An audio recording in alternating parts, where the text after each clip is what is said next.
Hello friends, welcome to Nandkishore classes. आज हम CBSE का जो 17 फरवरी 2025 को एग्ज़ाम आया था उसे सॉल्व करने वाले हैं। पेपर कोड आपके सामने है 30/2/2, राइट। सेट 2 है, सीरीज नंबर 2LKNM। ये पेपर हम इसलिए सॉल्व कर रहे हैं ताकि जिन बच्चों ने ये एग्ज़ाम दिया है वो अपने आंसर्स भी कंपेयर कर सकें और जो आने वाले जो बच्चे 10th में जा रहे हैं उनको भी हेल्प मिले कि किस तरह के क्वेश्चंस आते हैं और किस तरह से उन्हें सॉल्व किया जाता है। ये फर्स्ट क्वेश्चन है एग्जाम का, आपके सामने है। एक बार आप स्टेटमेंट ध्यान से पढ़ लीजिए सभी।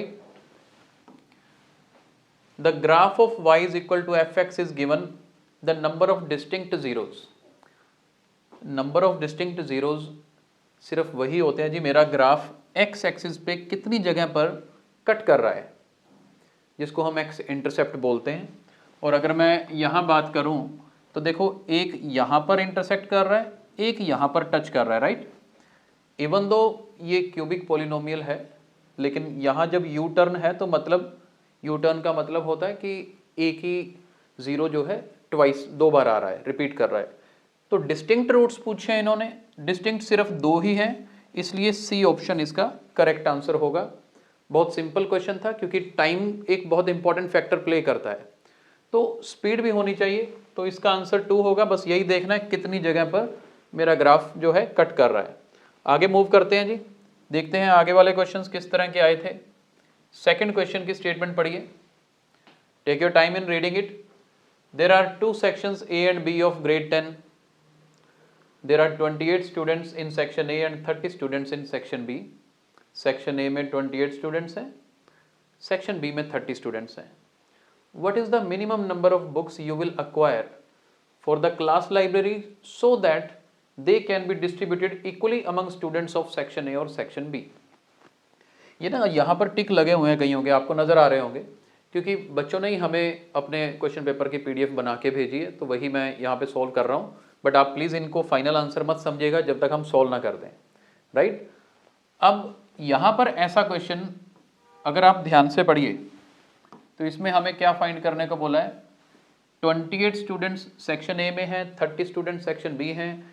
कम से कम कितनी बुक्स लाइब्रेरी में होनी चाहिए ताकि उनकी इक्वल डिस्ट्रीब्यूशन सेक्शन ए और सेक्शन बी के बच्चों में हो जाए।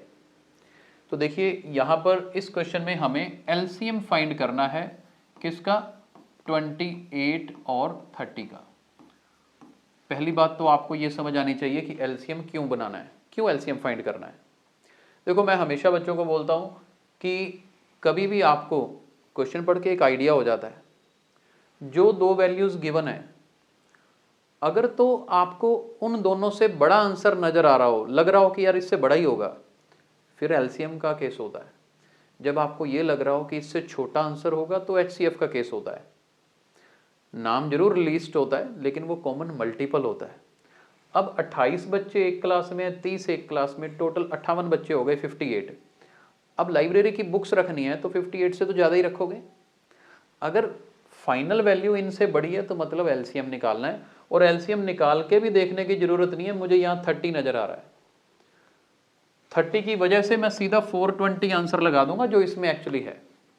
अब आपके दिमाग में ये चल रहा होगा 30 की वजह से क्यों, क्विक आंसर की बात चल रही है ना, क्योंकि एलसीएम का मतलब होता है एक ऐसा लीस्ट नंबर जो इन दोनों से डिवाइड हो। यानी मुझे इन चारों ऑप्शंस में वो नंबर देखना है जो 28 से भी डिवाइड हो, 30 से भी डिवाइड हो। अब डियर 30 में तो पीछे 0 आ रहा है, वही नंबर 30 से डिवाइड होगा जो 0 से एंड होगा। अब आप देखो, इनमें एक ही नंबर मुझे नज़र आया 420 जो 0 से एंड हो रहा है। मैं तो ब्लाइंडली भी इस पर लगा देता, आप एलसीएम निकाल के भी देख लेना, इसका एलसीएम 420 ही आएगा जी, ठीक है जी। अब आगे देखिए, अपन थर्ड क्वेश्चन करते हैं। थर्ड क्वेश्चन में आपको दो इक्वेशंस नज़र आ रही हैं, इनमें हमें बताना है ये कंसिस्टेंट हैं, इनकंसिस्टेंट हैं, या आगे दो ऑप्शंस आपको और नज़र आएंगे। पहले ये पता होना चाहिए कंसिस्टेंट क्या होता है या इनकंसिस्टेंट कब होती हैं। अगर तो सॉल्यूशन निकलता हो, चाहे यूनिक सॉल्यूशन हो चाहे इनफाइनाइट हो, कंसिस्टेंट होता है। अगर नो सॉल्यूशन का केस हो, नो सॉल्यूशन होता है जब पैरेलल लाइंस होती हैं, तब इनकंसिस्टेंट आता है। तो उसके लिए हमें सॉल्व करके देखना पड़ेगा। इक्वेशन शायद साफ नज़र नहीं आ रही होंगी, मैं इसको एक बार दोबारा लिख देता हूँ। एक है 3x/2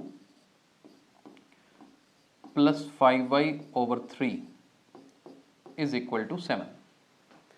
दूसरी इक्वेशन है हमारे पास 9x plus 10y is equal to 14। ये मेरे पास दूसरी इक्वेशन है। और कंडीशन हमारे पास क्या होती है, हम कैसे इसको सॉल्व करते हैं, आपको ये देखो a1/a2 इसकी वैल्यू फाइंड करनी पड़ेगी, b1/b2 की फाइंड करनी पड़ेगी और c1/c2 की वैल्यू भी फाइंड करनी पड़ेगी। फिर देखते हैं कि कंसिस्टेंट आता है या इनकंसिस्टेंट आता है। अभी जैसे मैं a1/a2 की बात करूँ ना, a1 है मेरा ये 3/2, a2 है 9। इनको अगर मैं डिवाइड करूंगा ना तो ये 9 जो है 2 से मल्टीप्लाई होगा तो 18 बनेगा। 3/18 करेंगे तो ये 1/6 आएगा। मेरे पास 1/6 आ रहा है। b1/b2 चेक करते हैं। 5/3 टू बी डिवाइडेड बाय 10। इसको डिवाइड करते हैं, अगर इसको डिवाइड करते हैं तो जी ये भी 1/6 ही आ रहा है। चलो बढ़िया है, पहले दोनों इक्वल आ गए, a1/a2 b1/b2 दोनों इक्वल है। फिर आप c1/c2 की बात करते हैं, ये है 7/14। हाँ, इसको कैंसिल करेंगे तो ये तो 1/2 आ रहा है।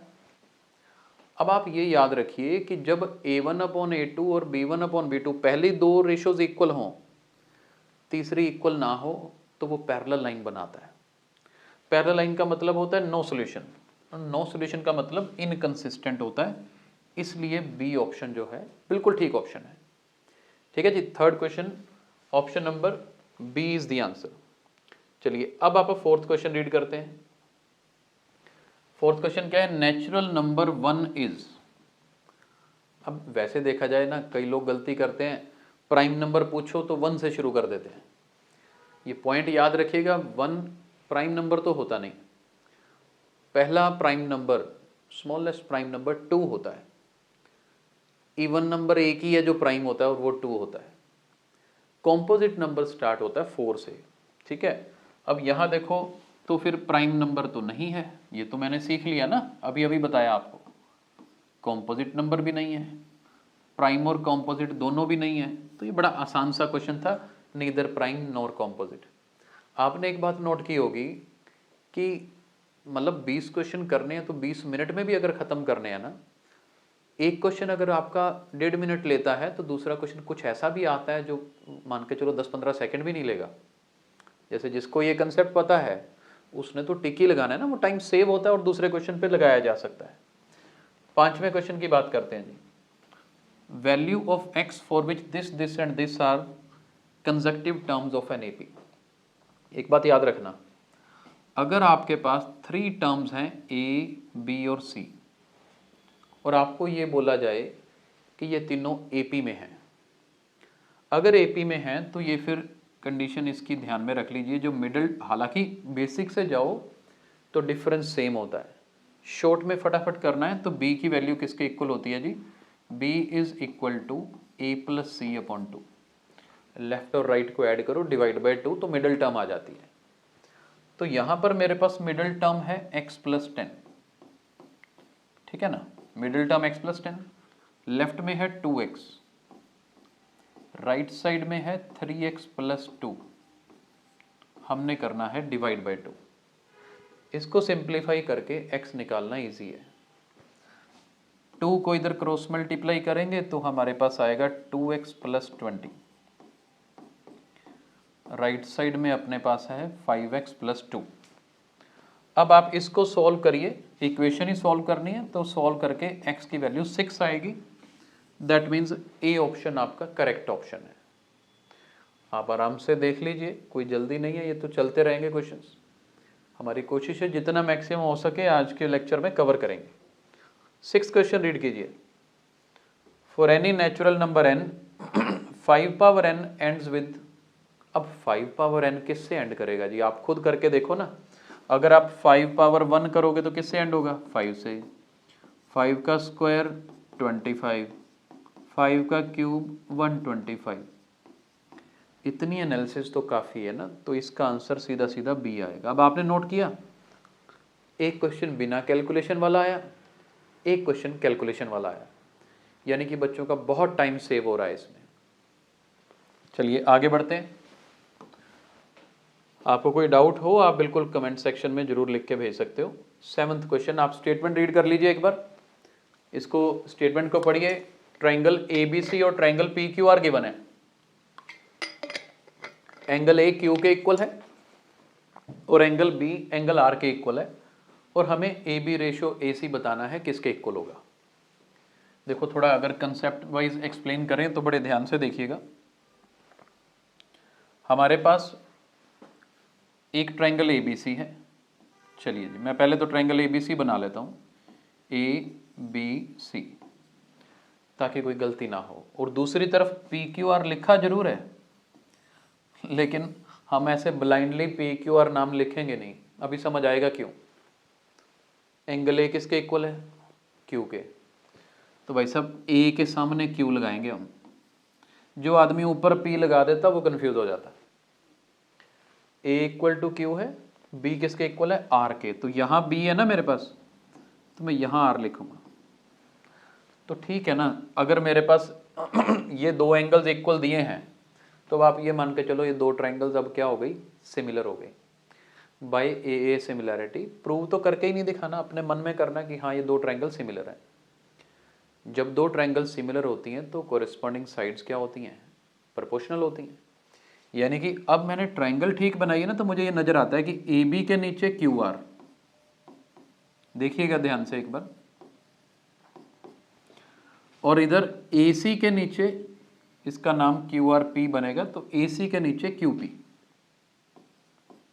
मैं एक बार यहीं पर ही रुक जाता हूँ, तीसरी साइड अभी नहीं लिख रहा हूँ, क्योंकि मैंने यहाँ देखा मुझे ए बी और ए सी का रिलेशन चाहिए, ए बी रेशो ए सी, वो तो बन रहा है यहाँ पे। अगला स्टेप, इसको क्रॉस मल्टीप्लाई कर देते हैं, यानी कि मैं इस ए सी को इधर नीचे ले आता हूँ, क्यू आर को ऊपर ले जाता हूँ, यानी कि ए बी अपॉन ए सी मेरे पास इक्वल आ रहा है Q R upon Q P के। अब यहाँ ऑप्शन देखें कोई है, बिल्कुल है, ये देखो C option Q R upon Q P correct है। अच्छा लग रहा है देख के, जिस भी बच्चे ने भेजा है अभी तक उसके सारे क्वेश्चन ठीक हैं, उसे खुश होना चाहिए। आप भी देख लीजिए कोई इसमें अगर डाउट है नहीं तो हम 7 क्वेश्चंस कर चुके हैं, आगे मूव करते हैं। 8th क्वेश्चन देखिए जी, बहुत अच्छा क्वेश्चन है, 2nd चैप्टर पॉलिनोमियल में से। Sum of zeros, product of zeros, ये कंसेप्ट सबको क्लियर होना चाहिए। Alpha and beta are two zeros of this polynomial, alpha plus beta and alpha beta, ये इक्वल भी दे रखा है। अल्फा प्लस बीटा का मतलब है सम ऑफ जीरोज, अल्फा बीटा का मतलब है प्रोडक्ट ऑफ जीरोज। तो एक बार मैं यहाँ लिखता हूँ, ये सम ऑफ जीरोज, ये product of zeros, they both are given equal. अब सम ऑफ जीरोज का फॉर्मूला क्या होता है, माइनस बी अपॉन ए, और प्रोडक्ट ऑफ जीरोज का सी अपॉन ए। डिनोमिनेटर में दोनों सेम है, इसको साइड कर दो, cancel, multiplying by A on both sides, तो माइनस बी इक्वल टू सी आ रहा है माइनस। अब b की वैल्यू यहाँ कितनी है यहाँ गिवन अगर सिचुएशन देखें तो b की वैल्यू है -2, c होती है लास्ट वाली कांस्टेंट टर्म जो कि 3p है। अब इसको सॉल्व करें, माइनस माइनस प्लस हो जाएगा, तो मेरे पास p की वैल्यू आने वाली है 2/3। लीजिए जी, b ऑप्शन करेक्ट ऑप्शन है, आराम से देख लीजिए। 9th क्वेश्चन पे चलना है अभी हमने, आप 9th क्वेश्चन की स्टेटमेंट पढ़िए। मीन एंड मीडियन गिवन है, मोड निकालना है। आपने एम्पिरिकल फॉर्मूला किया होगा स्टैटिस्टिक्स में, अब कईयों को वो याद नहीं रहता, और उसको याद रखने का तरीका, अब जिसने ये चैप्टर किया हुआ है ना उसको पता है उसकी फर्स्ट एक्सरसाइज कौन सी होती है। फर्स्ट एक्सरसाइज मीन की होती है, सेकंड एक्सरसाइज मोड की, तीसरी मीडियन की। मैंने याद ही ऐसे रखवाया हुआ कि पहली एक्सरसाइज मीन की, सेकेंड एक्सरसाइज मोड, तीसरी एक्सरसाइज मीडियन। मैंने तीनों नाम लिख लिए लेकिन एंड से लिखे। फिर 3 is equal to 1 plus 2, 3 is equal to 1 plus 2, ये एम्पिरिकल रिलेशनशिप होता है तीनों में। अपना अपना याद रखने का तरीका है, मैंने तो खुद ऐसे याद रखा हुआ है। मेरे पास यहाँ पर मीन और मीडियन गिवन है जी। ये मीन मुझे पहले नंबर पे गिवन है 43, चलो यहाँ फिल कर देते हैं। मीडियन गिवन है 43.4 और हमें मोड की वैल्यू निकालनी है। फॉर्मूला तो कम से कम समझ आ गया क्या होगा। अच्छा, 43.4 को 3 से एक बार मल्टीप्लाई करते हैं, देखते हैं क्या आता है। 3 4 ज़र 12, 3 3 ज़र 9, 9 एंड 1 10, 4 3 ज़र 12, 12 और 1 13, तो 130.2 आ गया। यहाँ 43 टाइम 2 करोगे तो 86 आएगा, वो लेफ्ट साइड में ले आइए, माइनस हो जाएगा। तो यहाँ से मेरे पास इजीली मोड निकल रहा है। अब यहाँ पर आप देखें तो 30 तो 100 प्लस हो गया, 14 ये 30 प्लस 14 44, 44.2 आंसर होना चाहिए। बिल्कुल जी, सी ऑप्शन करेक्ट है। मतलब अगर फॉर्मूला याद हो तो ये क्वेश्चन सिंपल था। अभी तक तो मुझे कुछ मुश्किल इसमें ऐसा नज़र नहीं आया कि बच्चों को दिक्कत आई होगी। पहले 9 क्वेश्चन में 9 में से 9 नंबर आने चाहिए। 10th देखिए जी, if distance between these 2 points is 5, तो बताइए पी क्या होगा। मैं यहाँ पे आपको दोनों पॉइंट्स बता दूँ, पढ़ने में कई बार नज़र नहीं आते तो आप देख लीजिए। एक पॉइंट मुझे दे रखा है 4p, दूसरा पॉइंट है 1 0, और इनके बीच में डिस्टेंस हमें दे रखा है 5। चलो मैं इसको काट के यहाँ लेता हूँ, डिस्टेंस 5 दे रखा है, हमें p की वैल्यू निकालनी है। अब अगर आप डिस्टेंस फॉर्मूला ही तो लगना है, डिस्टेंस फॉर्मूला आता होगा सबको। डिस्टेंस फॉर्मूला क्या होता है, ये डिस्टेंस मेरे पास 5 गिवन है, is equal to x2 minus x1 whole square plus y2 minus y1 whole square. ठीक है जी, यहाँ x2 की वैल्यू 1, x1 की 4, उनका स्क्वायर, इधर से 0 माइनस p का स्क्वायर। ठीक है जी, फॉर्मूला लगा दिया। वेरीफाई कर लेते हैं, 1 माइनस 4, 0 माइनस p, बिल्कुल दोनों तरफ स्क्वायरिंग कर दीजिए।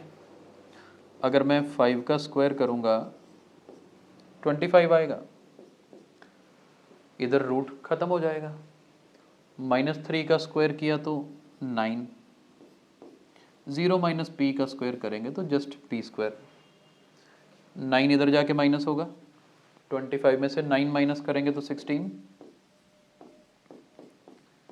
तो पी स्क्वायर की वैल्यू 16 आ गई। तो पी कितना आएगा, स्क्वायर रूट लेंगे प्लस माइनस 4 आएगा। A option, this is correct option. समझ आ रहे हैं। हमने 10 तक क्वेश्चंस कर लिए हैं, आगे कंटिन्यू करते हैं। 11th क्वेश्चन की स्टेटमेंट आराम से रीड कीजिए, take your time in reading it. A hemispherical bowl is made of steel of thickness 1 centimetre. Hemispherical bowl है जी, जिसकी थिकनेस कितनी है, 1 सेंटीमीटर है। Outer radius is 6 centimetre. Volume of steel used निकालना है हमें। थोड़ा सा आइडिया दे दूं, एक हेमिस्फेरिकल है बाउल तो ऐसा बनेगा। ठीक है जी, थोड़ी इसकी थिकनेस है तो आप थोड़ी सी थिकनेस शो कर देते हैं कि हाँ ये देखो जी, ऐसे थोड़ा बड़ा लग रहा है साइज में ना, अंदर से छोटा है। और अक्सर पता क्या होता है, आप किसी भी जगह पे नॉर्मली रेस्टोरेंट्स वगैरह में जाते हैं, वो कप में देते हैं ना कि एक गिलास जूस ले आओ जी, वो जूस गिलास बाहर से बड़ा लगता है, अंदर क्वांटिटी कम आती है। बिजनेस पॉइंट ऑफ व्यू से देखा जाए तो वही यूज़ करते हैं ना, भी अंदर क्वांटिटी कम हो, दिखने में बड़ा ग्लास लगता है। सिर्फ यही नहीं, अब हेमिस्फेरिकल बाउल्स यूज़ होते हैं। आप एक प्लेट शाही पनीर मंगा लो सब्जी खाने के लिए, कंटेनर बड़ा होता है साइज़ में, लेकिन अंदर क्वांटिटी कम आती है क्योंकि उसकी थिकनेस होती है मटेरियल की। तो यहाँ भी थिकनेस है, तो हमें निकालना है वॉल्यूम ऑफ स्टील यूज्ड। तो वॉल्यूम ऑफ स्टील यूज्ड कैसे निकलेगा, ध्यान से देखना जी। वॉल्यूम ऑफ स्टील यूज्ड, देखो जब आपको कंसेप्ट आता होगा फिर आप क्विकली करेंगे, लेकिन मेरा काम है आपको पूरा कंसेप्ट बताना साथ साथ। एक्चुअल में बड़े वॉल्यूम में से छोटा वॉल्यूम माइनस कर दो तो आपका आंसर आ जाएगा। हाँ, इसके वॉल्यूम का फॉर्मूला क्या होता है? हेमिस्फीयर का वॉल्यूम होता है 2/3 पाई आर क्यूब। जो वॉल्यूम बाहर से नजर आता है उसमें कैपिटल आर यूज होगा, माइनस जो अंदर से नजर आता है उसके लिए स्मॉल आर यूज होगा। दोनों में से 2/3 पाई तो कॉमन भी आ रहा है, क्यों ना निकाला जाए। हमारे पास capital R cube minus small R cube. Calculations देखते हैं क्या बनती है। पाई की वैल्यू मुझे फिल ही नहीं करनी क्योंकि पाई तो मेरे पास सभी ऑप्शंस में ही दे रखा है, राइट। अब बड़ा रेडियस इन्होंने ये गिवन है, आउटर रेडियस इज 6 सेंटीमीटर, मतलब मेरे पास यहाँ 6 का क्यूब बनेगा। अगर बाहर से वो 6 नजर आता है, थिकनेस इसकी कितनी है 1, तो भाई पहले तो यहाँ गलती हो जाती है। बहुत सारे लोग बोलेंगे रेडियस 5 होगा अंदर से क्योंकि 1 थिकनेस कम हो गई, लेकिन रेडियस आपको मेजर करना है यहाँ से। भाई थिकनेस 1 यहाँ भी होगी, थिकनेस 1 फिर यहाँ भी होगी, दोनों तरफ से जुड़ा होगा ना। अगर उसके मटेरियल की थिकनेस 1 है तो ओवरऑल मेरे पास यहाँ पे रेडियस अगर अच्छा, हाँ भाई बचत रहेगी सबकी। एक और बात बता दूँ, रेडियस 5 ही होगा, डायग्राम से चीज़ें क्लियर हो जाती हैं। मैंने पहले उसको डायमीटर समझ लिया था। अगर ये पूरा डायमीटर 6 होता ना फिर 2 माइनस करना पड़ता, लेफ्ट साइड से भी राइट साइड से भी। ये तो बाई चांस हमें रेडियस ही गिवन है तो अच्छी बात है, फिर तो एक तरफ से ही थिकनेस माइनस होगी और बचा हुआ रेडियस होगा, तो ये 5 का क्यूब ही आएगा। इसको सोल्व करके देखते हैं क्या आंसर आता है। 2/3 पाई, 6 का क्यूब 216 होता है, 5 का क्यूब 125 होता है। चलिए इसको आगे सॉल्व करते हैं। 2/3 पाई, अब 216 में से 125 माइनस करना है, पहले 200 में से माइनस कर लीजिए, ठीक है। या ऐसा देखें कि 200 से 125 का गैप कितना है 75 का, ऊपर वाला 16 और ऐड कर दीजिए। 75 में 16 ऐड करेंगे, 75 में पहले 10 ऐड कीजिए 85, 85 में 6 ऐड कीजिए 91। अब 91 को अगर 2 से मल्टीप्लाई करते हैं तो 182 आता है। क्या बात है, मुझे खुशी हो रही है बच्चे का पेपर देख के। बी ऑप्शन उसने भी ठीक लगाया है, बी ऑप्शन करेक्ट है। 182 पाई अपॉन 3 मेरे पास 11th क्वेश्चन का आंसर आया। कंसेप्ट समझ आया होगा। और आगे बढ़ते हैं जी, 12th क्वेश्चन। चलिए 12th क्वेश्चन देखिए जी। कोस ए हमारे पास गिवन है और टेंजेंट ए की वैल्यू हमें निकालनी है। मैं इसका भी आपको यहाँ स्टेटमेंट में साथ में मेंशन कर देता हूँ। कोस ए गिवन है 4/5, टेंजेंट ए की वैल्यू फाइंड करनी है। तरीके बहुत हैं जी, ठीक है। जो मुझे सबसे आसान लग रहा है मैं उसी से करवा रहा हूँ। अगर मैं यहाँ एंगल ए मान लूँ, ठीक है, कोस होता है base upon hypotenuse, adjacent over hypotenuse भी बोलते हैं। तो इसके हिसाब से बेस वाली टर्म बनती है ये 4 ये 5। अब पाइथागोरस थ्योरम आपको लगाने की जरूरत नहीं है, आपके दिमाग में ऑटोमेटिकली यहाँ 3 आ जाएगा। राइट एंगल ट्रायंगल है, पाइथागोरस थ्योरम लगा के ये 3 बनता है। अब टेंजेंट क्या होता है, टेंजेंट तो परपेंडिकुलर अपॉन बेस होता है। इसे ऑपोजिट ओवर एडजेसेंट भी बोलते हैं, अलग अलग तरीके से जो लोग पढ़ाते हैं तो आपको पता होगा। तो परपेंडिकुलर 3 बेस 4, तो इसका आंसर 3/4 होना चाहिए। तो बी ऑप्शन आंसर आएगी। कंसेप्ट समझ आ रहे होंगे। आगे वाले क्वेश्चंस देखते हैं जी, और कैसे क्वेश्चंस आए हैं, मुश्किल हैं आसान हैं। चलिए 13th क्वेश्चन देखिए जी। Check this 13th question. Area of segment of a circle ध्यान से देखना जी। Area of segment of a circle with radius R and central angle 60 degree.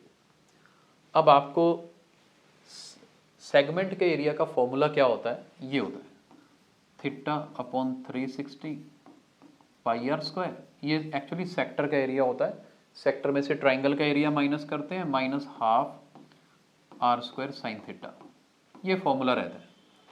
इस फॉर्मूले में आप 60 डिग्री एंगल फिल करते हैं, थीटा की जगह पे 60 डिग्री फिल कीजिए। देखो पाई तो मुझे हाथ ही नहीं लगाना ना, पाई तो पड़ा रहेगा एज इट इज, उसमें कहा ही नहीं चेंज करने के लिए। हाँ, ये साइन 60 डिग्री बन जाएगा, 60 से 360 को काट दिया तो 1/6 पाई आर। हालांकि मैं पहली टर्म ही देखो ना, मुझे आगे सोल्व करने का भी नहीं नजर आ रहा है, ये पाई आर स्क्वायर अपॉन 6 ये रहा, बन रहा है ऑलरेडी। चलो लेकिन आप कंसेप्ट वाइज सीखना भी है, खाना पूर्ति तो नहीं करनी है यहाँ पे। साइन 60 की वैल्यू होती है √3/2। अब नजर आएगा कि हाँ √3/4 भी बनता है, 2 और 2 मल्टीप्लाई हो जाएंगे और सी ऑप्शन आपका फाइनल आंसर होगा। समझ आया जी? चलो बढ़िया है। आप लोग ज़्यादा से ज़्यादा इस वीडियो को शेयर जरूर कीजिएगा। 14th क्वेश्चन स्टेटमेंट आराम से पढ़िए। 14th क्वेश्चन में हमारे पास है 2 sin A is equal to 1 and we need to find value of tangent A plus cotangent A। बेटे यहाँ साइन A जो है, आप 2 को इधर नीचे ले जाओ तो 1/2 बनेगा। ट्रिग्नोमेट्रिक टेबल याद होना चाहिए। साइन की वैल्यू कब 1/2 होती है? जब एंगल 30 डिग्री हो। तो A 30 आ गया, इसको आगे फिल कर दीजिए, यानी कि मेरे को टेंजेंट 30 प्लस कोटेंजेंट 30 की वैल्यू फाइंड करनी है इस क्वेश्चन को सॉल्व करने के लिए। टेबल तो फिर भी यूज हुआ है। टेंजेंट 30 की वैल्यू कितनी होती है? 1/√3। कोटेंजेंट 30 तो उसका रिवर्स होता है, तो ये होगा सिर्फ √3।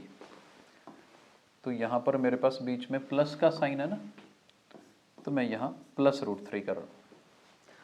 एलसीएम लेके इसको सॉल्व कीजिए, √3 एलसीएम होगा, ये √3 से मल्टीप्लाई होगा 3, तो that means 4/√3। B option is correct. ठीक है जी। हर क्वेश्चन अलग अलग चैप्टर से होता है। सैम्पल पेपर जिसने किए होंगे उसके पेपर अच्छे जरूर हुए होंगे 100%, क्योंकि दिमाग अपने आप चलता है। चलिए जी, अब 15th क्वेश्चन स्टेटमेंट पढ़िए।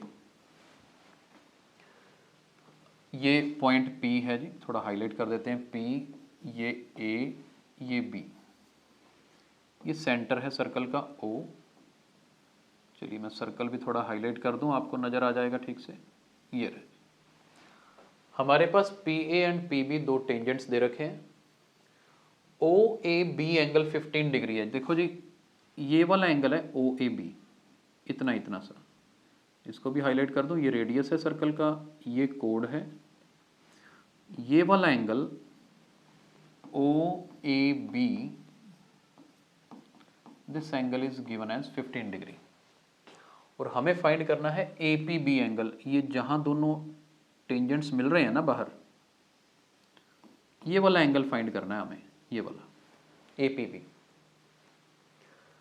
देखो मैं कंस्ट्रक्शन अगर इसमें करूं, थोड़ा सा ध्यान लगाऊं, तो ये अगर मेरे पास ये वाला 15 डिग्री है ना, ये वाला एंगल,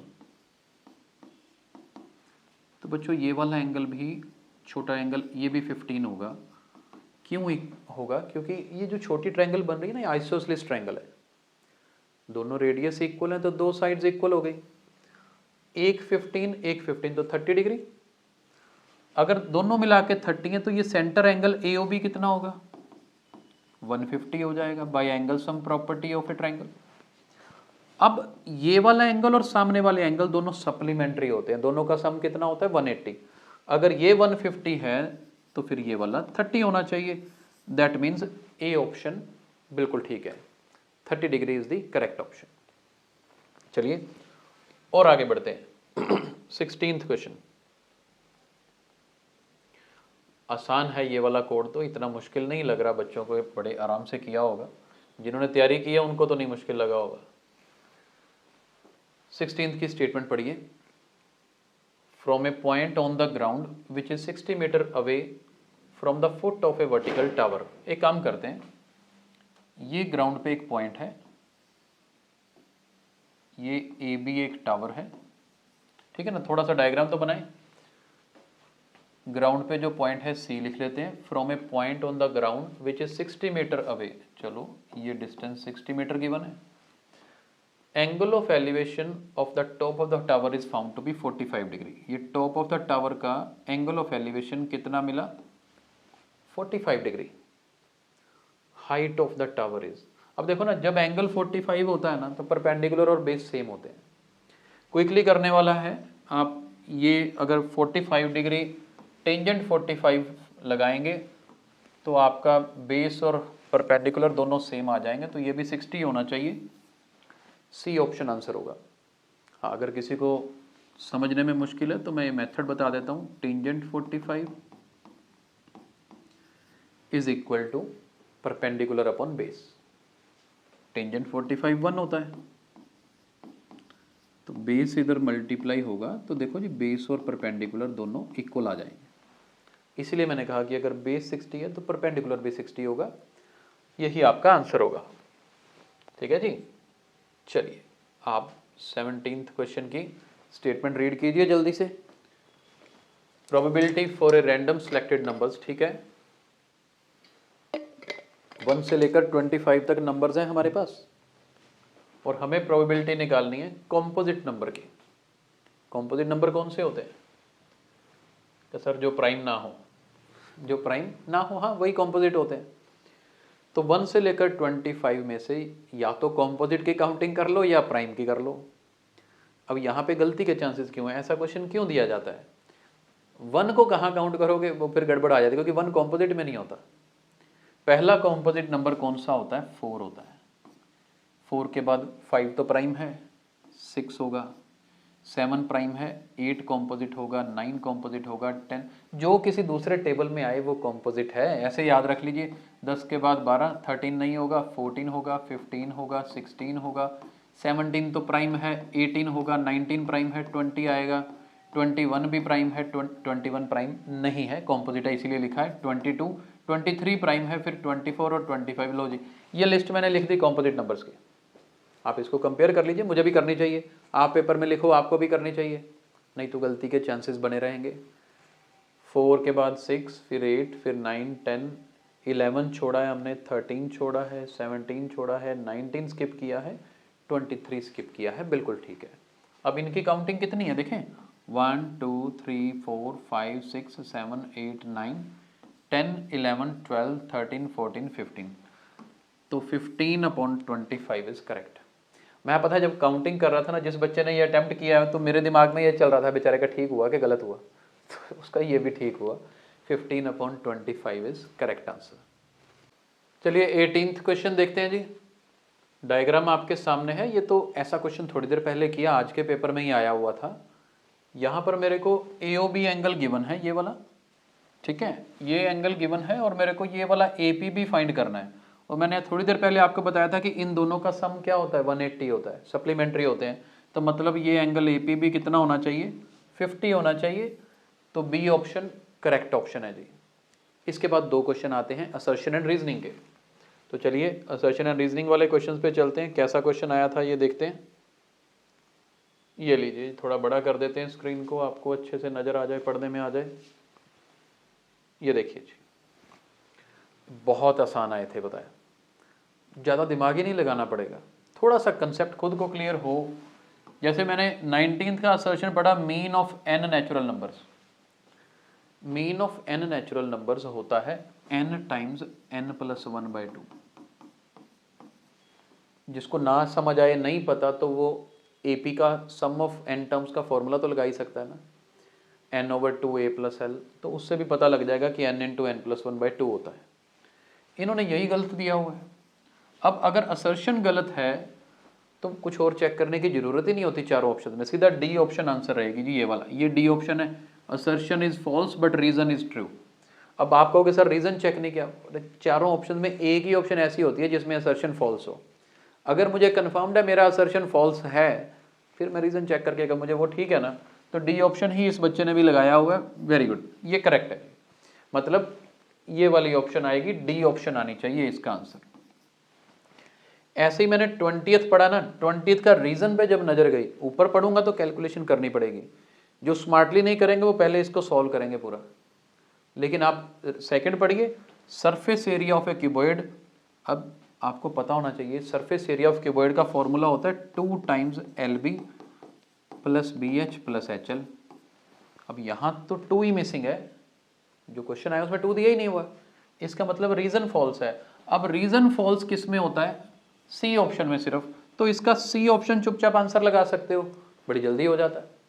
तो ऊपर कुछ बने ना बने, अगर बाई चांस हम कहें कि नहीं जी ऊपर तो हो सकता है कुछ और बने, कुछ और बनेगा तो भाई फिर ऑप्शन तो है ही नहीं वो वाली, तो फिर ग्रेस मार्क्स देने पड़ेंगे अगर ऑप्शंस गलत होंगी। तो ऐसे चांसेस बहुत कम है, राइट। तो हमने सेक्शन ए सारा कवर किया, 20 के 20 क्वेश्चंस कवर किए।